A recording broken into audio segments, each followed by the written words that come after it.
soit rendu à notre Dieu. Est-ce qu'on peut donner, vous savez, notre frère dans le Seigneur, le révérend Ignace Messangan, s'en est allé dans la gloire. Alors que nous nous rassemblons aujourd'hui, j'aimerais que nous observions une minute, non pas de silence, mais d'acclamation. Une minute d'acclamation. Une minute d'acclamation pour notre bien-aimé serviteur de l'Éternel qui a achevé sa course et qui est monté dans la gloire et qui est auprès de Jésus.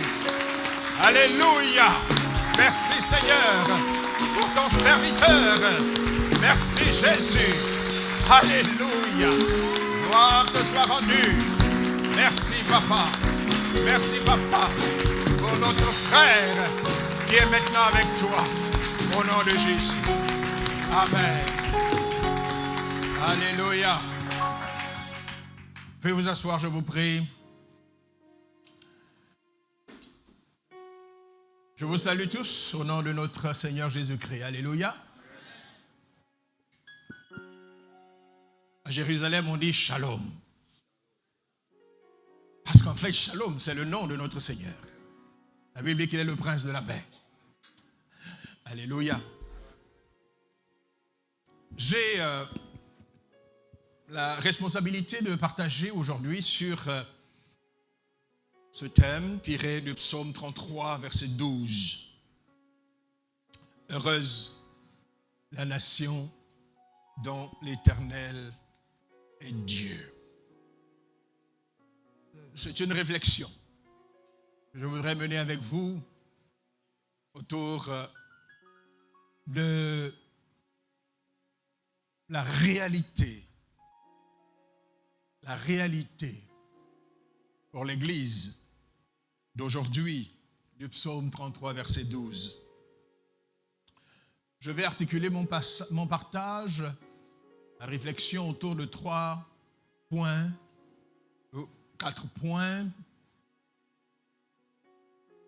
Dans le premier point, je veux explorer le contexte historique et biblique de cette proclamation.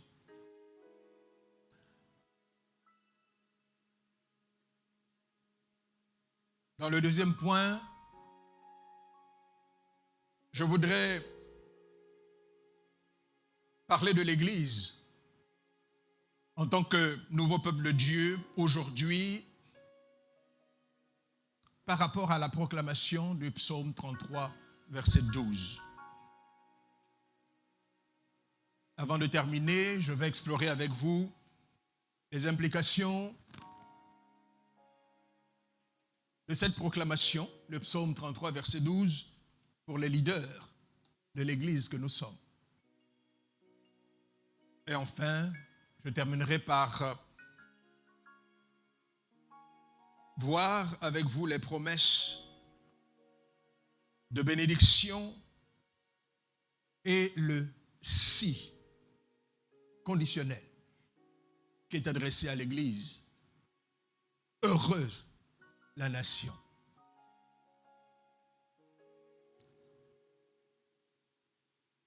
Ce passage qui va faire l'objet de notre réflexion aujourd'hui pose d'emblée un postulat. Ceux qui ont fait les mathématiques savent que beaucoup de théorèmes mathématiques sont basés sur des postulats. Le postulat, c'est une vérité qu'on ne peut pas démontrer. Le postulat que je veux poser aujourd'hui, à partir de ce verset du psaume 33, 12, c'est que le bonheur d'une nation ne dépend pas seulement des richesses, de ses armées, de ses institutions, de ses intelligences, mais de sa relation avec Dieu. Quel est le contexte historique de cette proclamation? Parce que c'est une proclamation. Heureuse la nation dont l'Éternel est Dieu. Dans l'Ancien Testament, dont fait partie le livre des psaumes et le passage qui suscite notre réflexion maintenant, Israël est choisi par Dieu pour être son peuple au milieu des nations. Ce choix n'est pas fondé sur la force, le mérite, mais sur l'amour et la grâce de Dieu. Et le psalmiste proclame à travers ce passage de Psaume 33, 12, que la véritable sécurité et la véritable joie d'une nation réside dans le fait que l'Éternel en est le Dieu. Mais cette bénédiction qui est traduite par l'expression heureuse est conditionnée. Israël devait marcher dans l'obéissance. Et Moïse, en parlant à Israël avant son entrée dans la terre promise, va poser au peuple cette question en Deutéronome chapitre 4 verset 8. Il dit, et quelle est la grande nation qui ait des lois et des ordonnances justes, comme toute cette loi que je vous présente aujourd'hui? Quelle nation? Parmi toutes les nations de la terre, Dieu n'avait choisi qu'une seule nation. Et avec cette nation, Dieu a fait alliance et a donné sa loi, ses commandements à cette nation, pour dire à cette nation, je te bénirai de manière exceptionnelle si tu m'obéis. C'est cela qui pousse le psalmiste à dire, heureuse la nation dont l'Éternel est Dieu. C'est à cause non seulement des promesses, mais des bénédictions qui appartiennent à cette nation. Et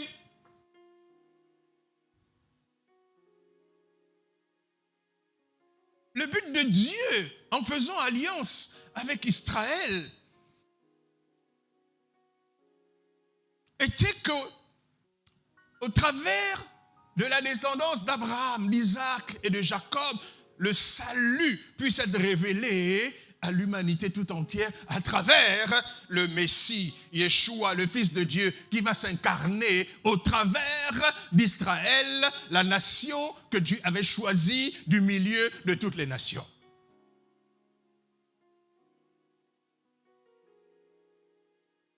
Cette alliance comportait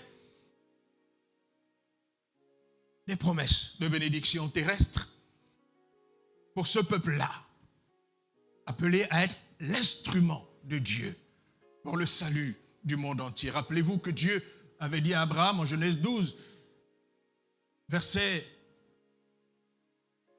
2 à 3, dans la dernière partie de la promesse, il dit, je ferai de toi une source de bénédiction pour toutes les familles de la terre. Et c'est en Christ Jésus, c'est en Yeshua que cette promesse-là va se réaliser. Revenons à Israël. Tant qu'Israël obéissait, tant qu'Israël marchait selon la volonté de Dieu, eh bien, toutes les bénédictions de Deutéronome 28, versets 1 à 14, étaient son partage. Vous êtes des hommes de Dieu. Je ne parle pas à des enfants. Toutes les bénédictions de Deutéronome 28, 1 à 14 étaient leur partage. Et quand vous lisez ces bénédictions, vous dites, mais c'est extraordinaire. Dieu a tout donné à ce peuple-là. Mais dans un but de susciter la convoitise, la jalousie des autres nations pour que eux, ils cherchent ce Dieu-là. Ces bénédictions faisaient d'Israël un grand peuple. Dieu avait dit à Abraham, je ferai de toi une grande nation.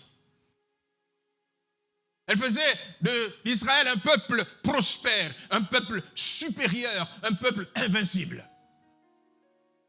Et c'est donc fort de ce constat que le psalmiste, dans un élan d'adoration et de louanges à proclamer. Heureuse la nation dont l'Éternel est le Dieu. Et il continue pour terminer le verset. Heureux le peuple qu'il choisit pour son héritage. Et il ressort de cette proclamation une vérité éternelle.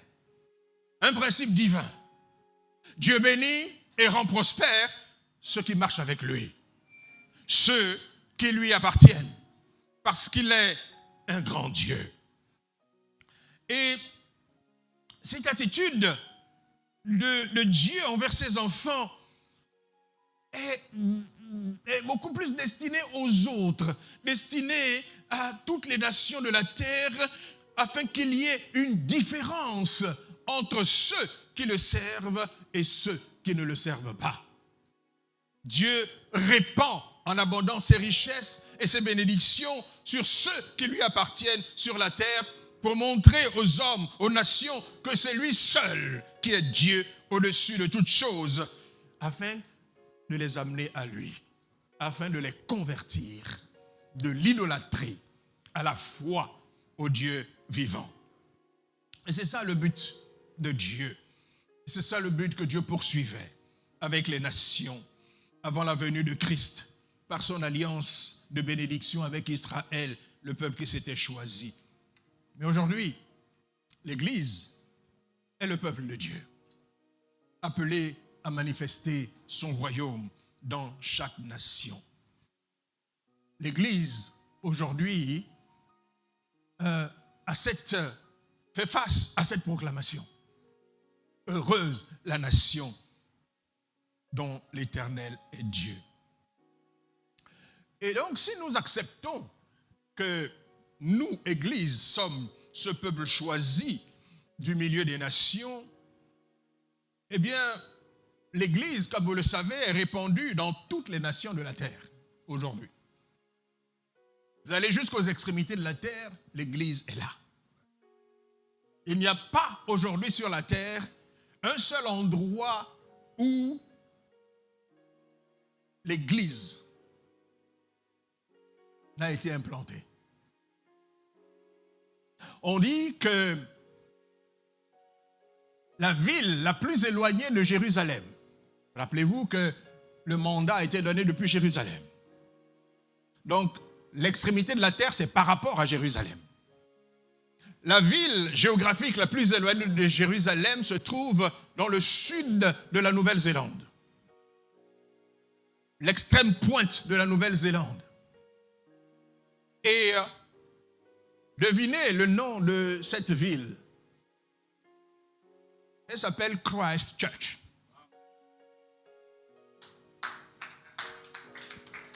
Littéralement, Église de Christ. Ça veut dire que l'Église de Christ a atteint les extrémités de la terre. Et c'est pour nous, Église, une raison de réaliser que nous sommes dans les temps de la fin. Jésus revient. Parce qu'il a dit, il faut d'abord que cette bonne nouvelle soit prêchée jusqu'aux extrémités de la terre, alors viendra la fin. Géographiquement, l'évangile a atteint les extrémités de la terre. Quand vous allez au pôle Nord, chez les Esquimaux, qui habitent dans des maisons faites de glace, alléluia, les Esquimaux adorent Jésus. Alléluia. Il y a quelque temps, on disait que en Afrique, il y a un peuple qui n'a pas encore été atteint par l'évangile, ce sont les Pygmées. Est-ce que c'est encore vrai aujourd'hui? Non. Aujourd'hui, les Pygmées adorent Jésus. Nous sommes vraiment, bien-aimés, arrivés au terme de la dispensation de l'Église. Alléluia. Donc, nous sommes répandus, l'Église de Christ est répandue dans les nations. Et elle garde une identité qui est unique, celle d'appartenir à Dieu. L'Église est appelée à être le reflet du royaume de Dieu dans chaque nation. Ainsi, le bonheur d'une nation dépend en fait de la vitalité spirituelle de l'Église qui y réside. Quand l'Église est vivante, fidèle et engagée, elle devient une source de bénédiction pour toute la société, pour toute la nation. Ce qui est important de comprendre à la différence d'Israël dans l'Ancienne Alliance, c'est que la nation, par exemple, si nous prenons notre nation, n'est pas une théocratie. C'est important à comprendre. Ce n'est pas une théocratie gouvernée par l'Église. Le peuple de Dieu. Cela veut dire que la nation n'est pas le peuple de Dieu. Il faut que nous comprenions cela. La nation n'est pas le peuple de Dieu. Ce qui est le peuple de Dieu, c'est l'Église. Dans la nation. Tous les rachetés de l'Éternel. Dans la nation.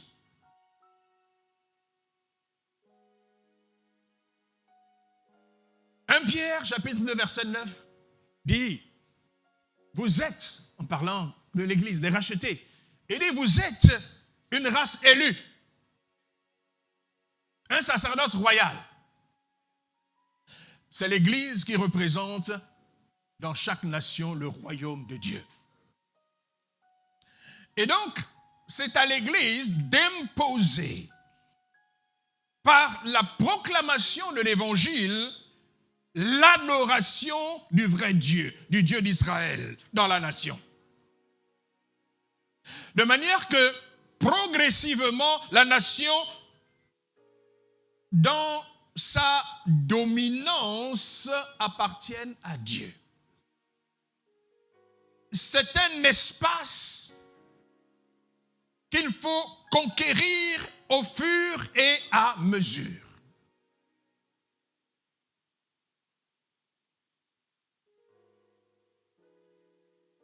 Et cet accomplissement-là, celle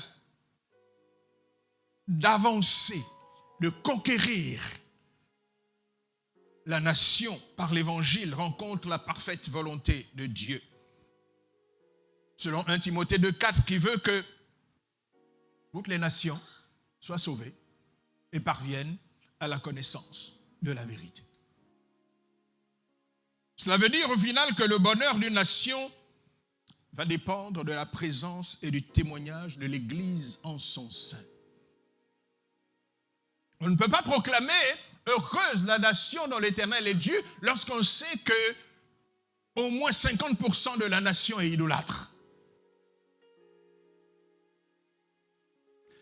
Cette proclamation à ce moment-là devient prophétique.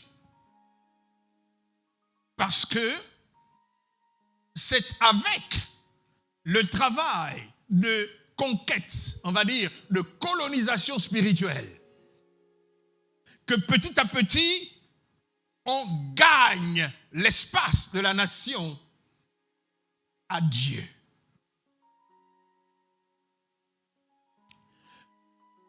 Maintenant, quelles sont les implications de cet accomplissement prophétique du psaume 33, verset 12? Pour nous, c'est un accomplissement prophétique que nous attendons de voir. Quelles sont ces implications pour les leaders d'Église en particulier que nous sommes?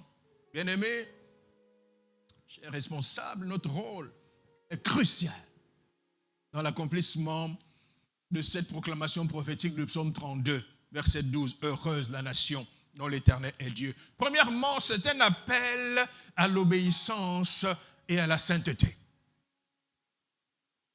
L'Église doit refléter le caractère de Dieu. Nous devons conduire l'Église dans l'obéissance et la sainteté, car une Église compromise ne peut pas influencer sa nation. Deuxièmement, c'est un appel à l'intercession. Nous parlons du rôle de l'Église, en particulier des leaders.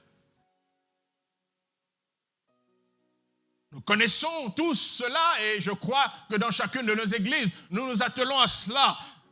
1 Timothée 2, 1 à 4 nous dit « J'exhorte donc, avant toute chose, à faire des prières, des supplications, des requêtes, des actions de grâce pour tous les hommes, pour les rois et pour tous ceux qui sont élevés en dignité, afin que nous menions une vie paisible et tranquille, en toute piété et honnêteté.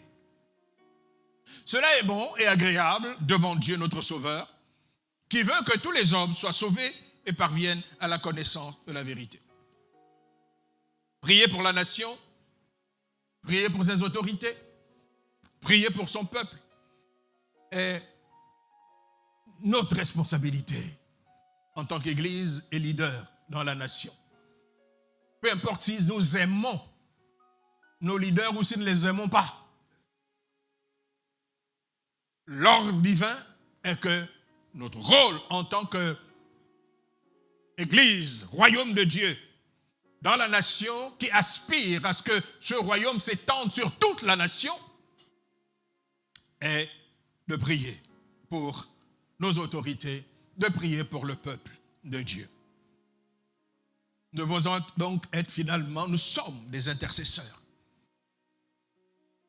race de sacrificateurs, qui portons notre nation devant le trône de Dieu jour et nuit.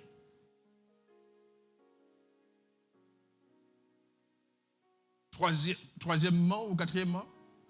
Troisièmement, c'est un appel. Donc, l'appel prophétique de Psaume 33, 12, c'est un appel à l'influence. C'est un appel à l'influence. Jésus, en Matthieu 5, versets 13 à 16, déclare que nous, je paraphrase, son Église, sommes le sel de la terre et la lumière du monde. Donc, nous ne pouvons donc pas pointer aux abonnés absents des affaires de la nation, des affaires de la cité, en nous cachant entre nos quatre murs et en regardant seulement le ciel en attendant que nous soyons enlevés. Nos paroles, nos actions, inspirées par l'Esprit de Dieu, contribuent à répandre la lumière de Christ dans les cœurs et à faire reculer la pourriture, la corruption dont le diable essaie de recouvrir la nation par toutes sortes de mal et de méchanceté. Nous sommes appelés à agir, à influencer par la puissance de l'Évangile et par le témoignage tous les pans de la société de notre nation, afin qu'elle soit transformée progressivement pour devenir une nation dont l'Éternel est Dieu. Mais c'est le rôle de chacun, partout où nous sommes, dans la société, dans notre lieu de travail.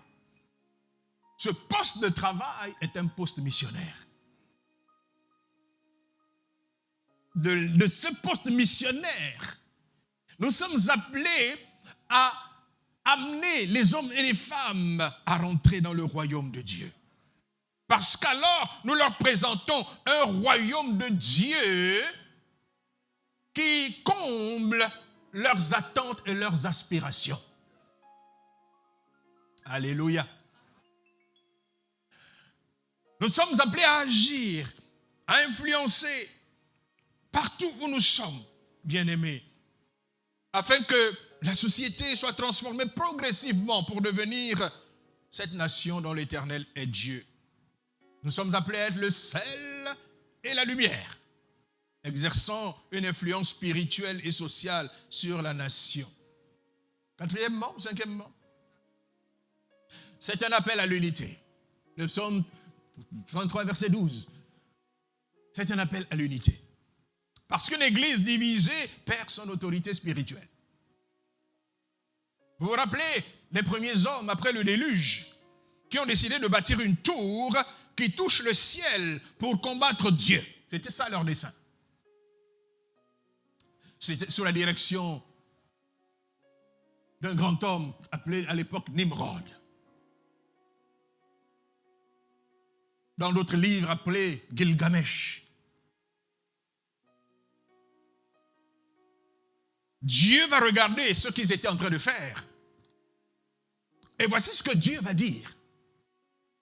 Et l'Éternel dit, voici, ils forment un seul peuple et ont tous une même langue. Une même langue. Et c'est là ce qu'ils ont entrepris. Maintenant, rien ne les empêcherait de faire tout ce qu'ils auraient projeté. Rien ne les empêcherait de faire tout ce qu'ils auraient projeté. Allons, descendons, et là, confondons leur langage, afin qu'ils n'entendent plus la langue les uns les autres. Et l'Éternel les dispersa loin de là, sur la face de toute la terre, et ils cessèrent de bâtir la ville. C'est pourquoi on l'appela du nom de Babel, car c'est là que l'Éternel confondit le langage de toute la terre, et c'est de là que l'Éternel les dispersa sur la face de toute la terre. Voyez-vous, Dieu lui-même atteste par là que la puissance de l'unité. Il atteste la puissance de l'unité et ce que l'unité est capable de faire. On peut arriver à accomplir des projets dans le mal et réussir parce qu'on est unis. À plus forte raison pour le bien, pour l'œuvre de Dieu, pour l'avancée du royaume de Dieu. Rappelez-vous de la prière que Jésus a faite pour l'Église. En Jean 17, verset 11, il dit à son Père, « Je ne suis plus dans le monde et ils sont dans le monde et je vais à toi. Père Saint, garde en ton nom ceux que tu m'as donnés afin qu'ils soient un comme nous. » Et en Jean 17, 22 à 23, il dit, « Je leur ai donné la gloire que tu m'as donnée afin qu'ils soient un comme nous sommes un. Moi en eux et toi en moi, afin qu'ils soient parfaitement un et que le monde connaisse que tu m'as envoyé et que tu les as aimés comme tu m'as aimé. » Sur un plan pratique, l'unité va impliquer de faire des choses ensemble, de poser des actes ensemble. Qu'est-ce que le Seigneur nous demande de faire pour que cette nation soit heureuse? Faisons-le ensemble. C'est cela qui devrait donner un sens à notre regroupement d'église, partageant la même foi. Faisons-le ensemble. Enfin, cinquièmement ou sixièmement, c'est un appel à œuvrer. Le psaume 33, verset 12, pour l'Église, est un appel à œuvrer au retour de la mission apostolique, qui nous est donné en Matthieu 28, verset 19 à 20, en allant partout dans la nation, en faisant des disciples pour Christ, partout dans la nation et dans tous les milieux, en les baptisant au nom du Père, du Fils et du Saint-Esprit, et en leur enseignant la parole de Dieu. C'est ça la mission apostolique. La mission apostolique doit continuer jusqu'à ce que Jésus revienne. La question est, où sont les apôtres? Dans nos églises, dans nos communautés. Ils ne doivent pas, les apôtres ne doivent pas s'enraciner dans les églises locales. L'église locale, c'est pour le pasteur. L'apôtre, il vient se régénérer et il repart. Parce que il y a dans ce pays des contrées à gagner.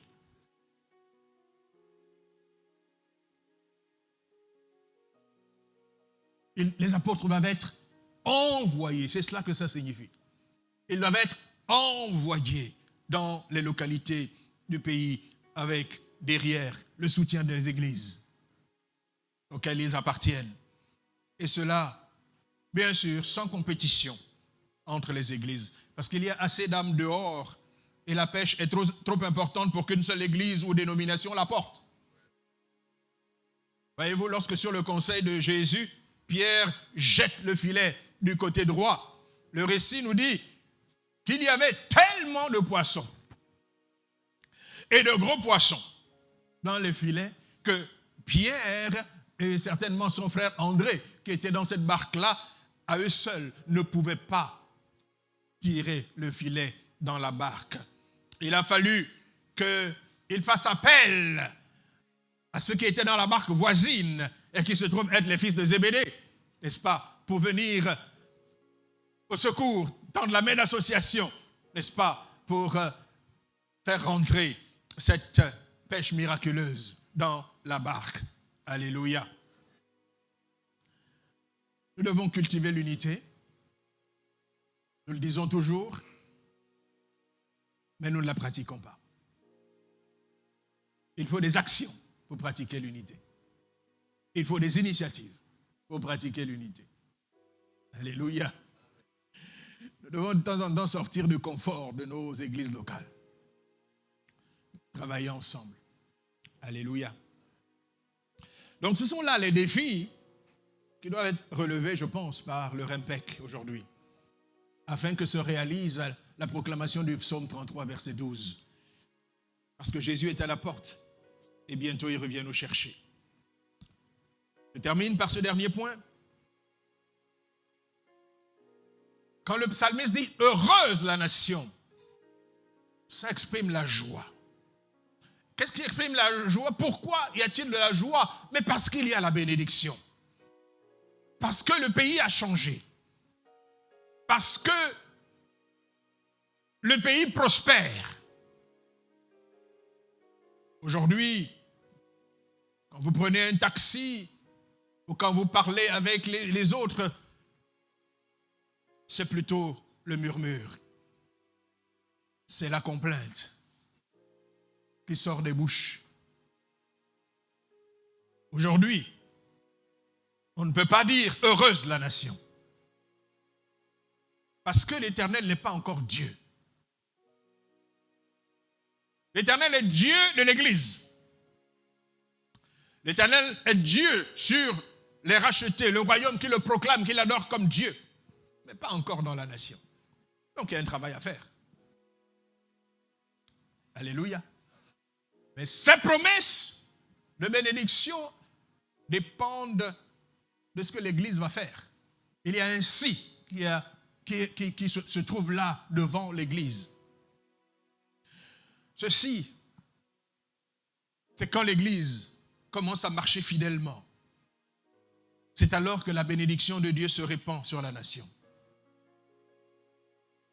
Cela va se traduire par la paix, la justice, la transformation structurelle et spirituelle dans la nation.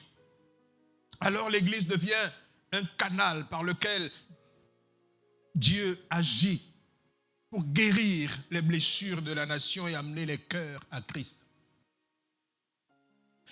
Une nation est bénie quand l'Église y est vivante et fidèle. Parce qu'elle œuvre en obéissance à son appel apostolique dans la nation. Et parce qu'elle obéit à son appel apostolique, le règne de Dieu s'étend dans la nation, infiltrant toutes les sphères de la société, transformant les valeurs de la société qui passent de valeurs dites traditionnelles aux valeurs de la Bible, aux valeurs du royaume de Dieu. Et c'est alors que le bonheur, la prospérité qui viennent de Dieu vont s'établir dans la nation. Ce qui est à l'origine de la prospérité d'une nation, ce ne sont pas les richesses du sol ou du sous-sol que le Créateur y a mis, mais c'est d'abord l'allégeance du peuple de cette nation au Créateur de ses richesses. Et celui qui a le mandat et l'appel pour soumettre les cœurs de la nation à cette allégeance, c'est l'Église de Jésus-Christ. C'est elle qui en a le pouvoir, c'est elle qui en a la puissance, et c'est elle qui en a le mandat.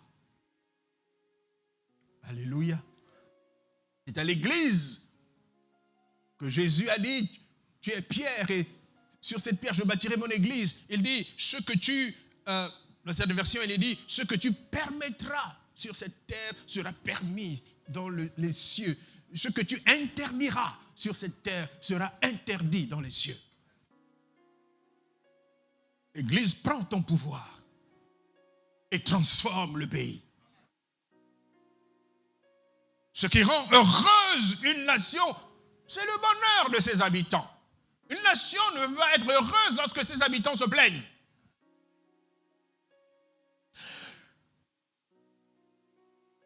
Le bonheur des habitants se caractérise par la bénédiction. Le peuple de ce pays est béni parce que rien ne lui manque. Et il prospère. Parce que dans sa grande majorité, ce peuple appartient au Dieu du ciel. Par Christ Jésus, qu'ils ont reçu comme Seigneur et Sauveur. La bénédiction de Dieu sur la nation qu'il a choisie et qui fonctionne selon les règles du royaume de Dieu se manifeste par la paix, la justice et la prospérité spirituelle. Aujourd'hui, dans le pays, il n'y a pas de justice. Aujourd'hui, il n'y a pas de paix. Je parle de la paix du cœur. Quand vous passez toute une nuit sans courant, quand vous vous levez le matin, vous n'êtes pas content. Il n'y a pas la paix du cœur. Il n'y a pas la paix du cœur. Alléluia. Donc, la bénédiction de Dieu est possible parce que l'Église, qui est le peuple de Dieu, a joué effectivement son rôle de canal de transformation, d'abord spirituelle, qui va ouvrir le chemin au progrès économique et social dans la nation. Et c'est ça le schéma que les nations avant nous, les nations dites industrialisées aujourd'hui d'Europe et d'Amérique, c'est cela le schéma qu'ils ont suivi. L'évangile est rentré. Le royaume de Dieu s'est étendu dans la nation. Puis le progrès économique a suivi avec les progrès technologiques et les transformations sociales.